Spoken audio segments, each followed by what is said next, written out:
Welcome inside our New York studios. Brent Stover alongside Beanie Wells and Kevin Carter. Man, one of the most anticipated games of week number 13 across college football, the Big Ten on CBS Game of the Week, and a crown jewel. A couple of former Pac-12 rivals, now Big Ten rivals in Eugene. Sensational scene. A playoff elimination game. Number 15 USC, number 7 Oregon. What more do you want? 7 all. Dante Moore, play action. He threw for 257 and 2 touchdowns. That's Kenyon Sadiq. It's 14-7. Yeah, and then some trickery. Double pass to Makai Lemon, throwing to Tanuk Hines for the score. Going up and getting it for his homeboy, the contested catch, 21-14. Now, Malik Benson on the return, finds a lane, and y'all, he got that he-gone speed. He-gone, 85 yards to the house. Special teams, touchdown, Ducks up 21-14. And then the direct snap to the linebacker, Bryce Betcher. Ducks up 28-14, punches it in on senior day. Second half, Oregon up 28-21, and Moore going over the middle. Look at the grab by Sadiq. Ducks take a 35-21 lead. USC looking to respond. J.D. Mava rolls right. He finds Lake McCree for the touchdown. The Trojans down, but then Noah Whittingham goes up the middle for their score. That was an 11-play drive that took 5 minutes and 58 seconds off the clock for the Oregon Ducks. 257 and 2 scores for Dante Moore. Sadiq, 6 catches, 72 and a couple of touchdowns. A 100-yard game for Noah Whittington. Dan Lanning and company now 10-1 with the 15-point victory. He joined Jenny Dell after the victory. I got to ask, how long were you drawing up that Betcher touchdown? Yeah, our credit to our offensive staff, man. It's one that we wanted to be able to do, but we really practiced it this week and we're able to go execute it. One more round. You got one more regular season game coming up against Washington next week. How do you finish this one strong? Yeah, finish it the right way. We're going to go find some opportunities for some great growth coming out of this game, some stuff that we can really improve, but I love the group that I get to coach, man. Complete focus the entire game. These guys attacked every second of it. Really proud of how they performed, ready to go get better. 4 straight 10-win seasons, so football has changed over that time, but one thing that has not changed is the success of Dan Lanning and that perfect marriage with Oregon. 1 game left. They talk about it against Washington, and then on to the college football playoff. Obviously, an opportunity for a Big Ten championship as well. Everything in front of these Oregon Ducks.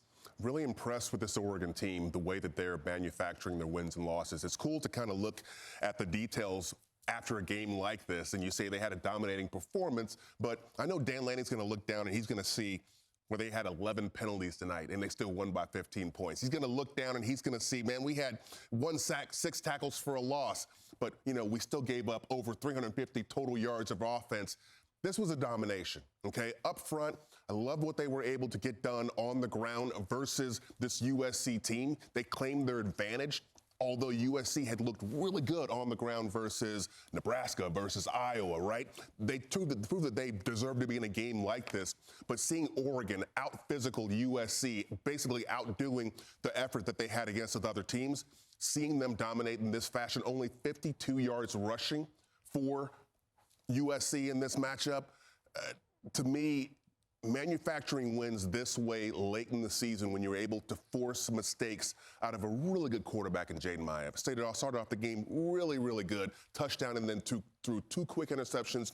Both of those turned into points for the Ducks, and they never looked back. Yeah, if you're looking at Riley, you most certainly have to be disappointed in the way your team went out there and played. You know, they played sloppy, didn't run the ball exceptionally well. The quarterback had costly turnovers in this football game, and then you're giving up big plays on the special teams end. Knowing everything that you knew going into this game, that you had to win this football game to have a chance to get into the college football playoff, and you go out and you lay an egg like you did in this environment, I thought it was just disheartening to see. And I know Lincoln Riley is so disappointed in his football team because they had an opportunity. We knew coming into this football game, USC, they could play that brand of Big Ten football where they could be physical in the trenches, where they could run the ball really well. We've seen them do it at times this year, but for whatever reason, the Oregon Ducks just dominated them start to finish in this football game, pitting them in some uncomfortable situations. Only lost the season by 10, 30-20 to Indiana. Most likely it's not going to be Oregon playing for a Big Ten title, but most likely that is beneficial to have that extra week off to prepare. So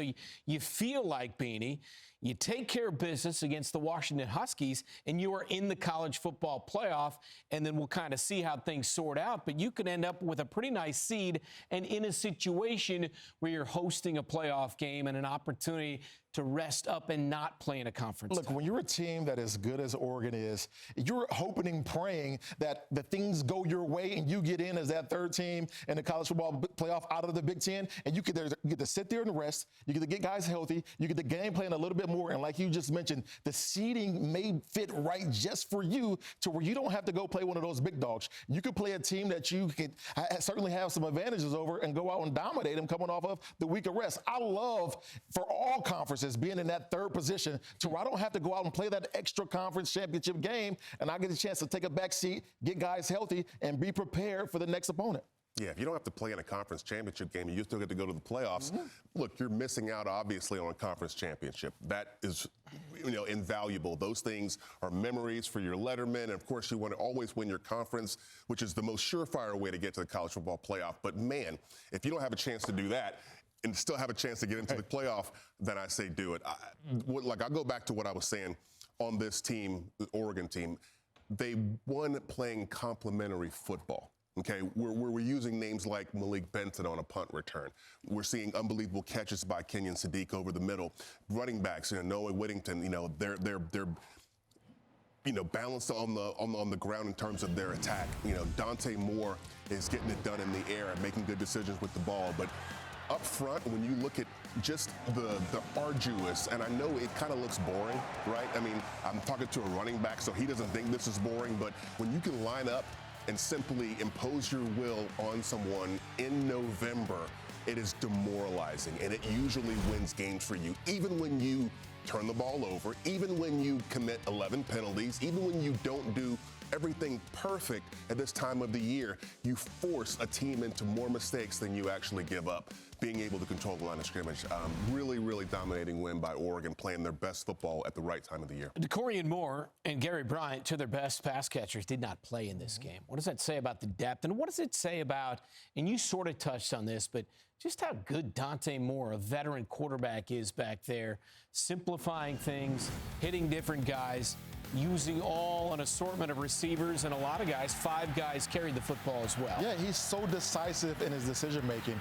He gets everybody involved from that receiving core, from the running backs. And when you got a quarterback like that is willing to spread the ball around and not just key in on certain guys, that makes your team that much better. And we're seeing right now Dante Moore and Oregon start to hit their stride at the right time. This offense is humming and running the football and certainly dropping back and passing and letting Dante Moore dissect defenses. That's what you want. At the right time to be hitting on all cylinders. We're watching a Dan Lanning coach football team be very dominant and starting to peak at the most precise time. You just said the balance. They had 179 on the ground, 257 through the air for Dante Moore. 42-27 victory over on CBS for the Oregon Ducks.